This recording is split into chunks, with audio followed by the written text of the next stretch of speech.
Welcome back, everyone. Today I'm going to talk about deductibility of your travel expenses for your business.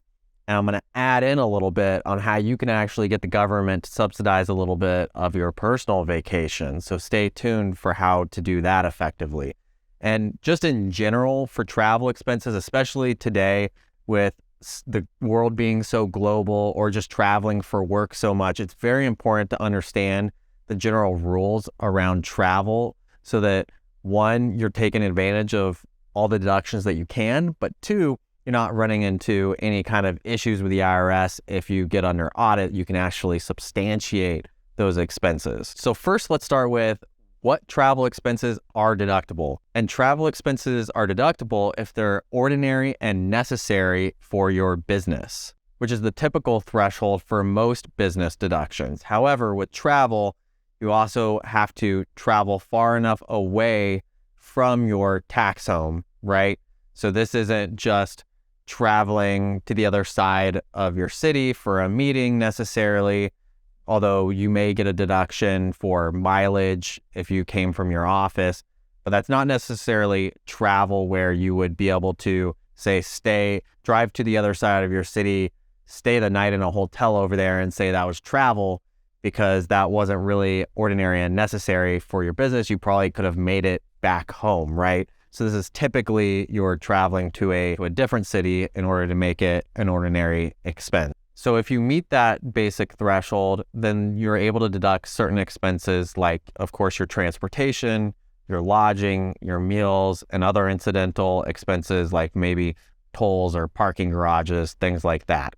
However, those expenses have to be directly related to business and they can't be extravagant. So just generally speaking, if you're on a travel vacation, you can't do something that you wouldn't do for your business just because you want to enjoy your time there. So for example, if you decided, oh, I'm just going to have a great night out, I'm going to go to the clubs, have bottle service, just live it up, and there's no business purpose to it, you didn't need to be there, you just did it because you're in a cool new city, you want to live it up, that's not going to be deductible, okay? But I am going to show you how you can still take advantage of certain things if you have some personal time on your vacation. If you're combining personal and business on a trip, the IRS says that you determine the deductibility based on the primary purpose test.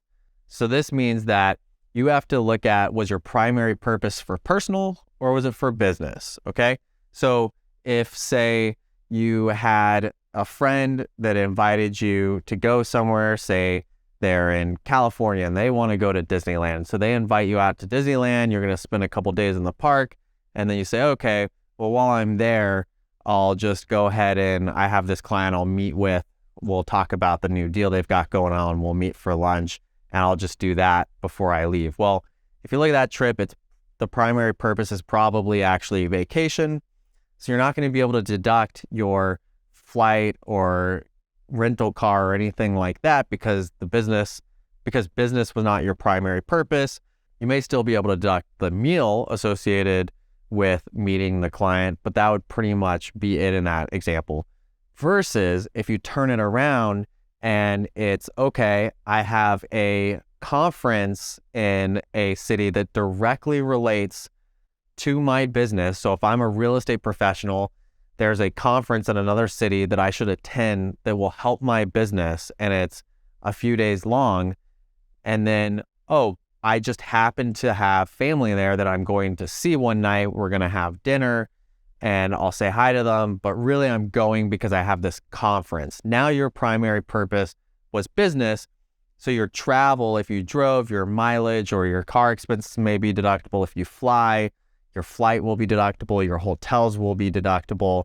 And so it completely changes it around. So you want to make sure that you pass that primary purpose test first. Now we want to take this a little further and show why it's actually critical to plan around some items. So let's say you're traveling to another city because you have some properties there. You're also looking at some other properties to invest in. Maybe you're meeting some other professional connections and you have an early meeting Monday first thing. Let's say your meeting's at 9 a.m. on a Monday.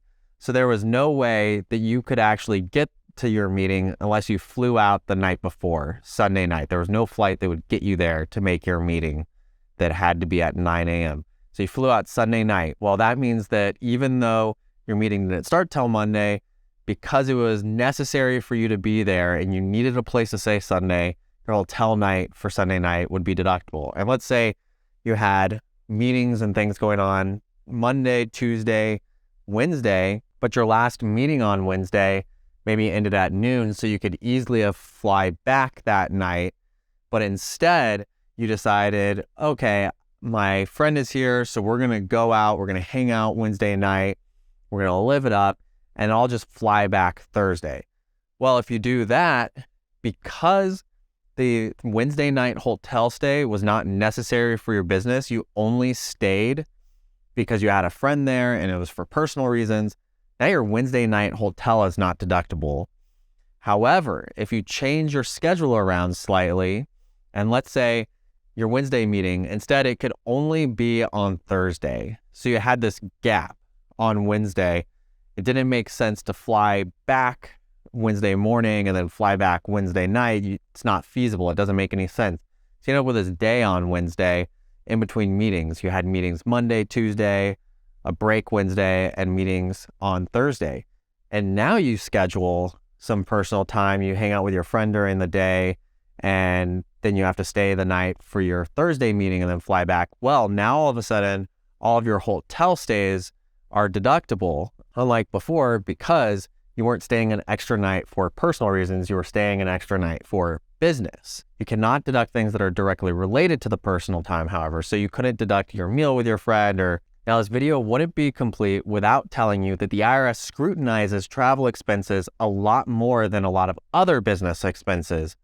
And therefore, they have very stringent rules on the records that you have to keep. The documentation that the IRS requires you specifically to include are the dates and locations of the trip, the business purpose of the travel, and the amount and nature of any expense.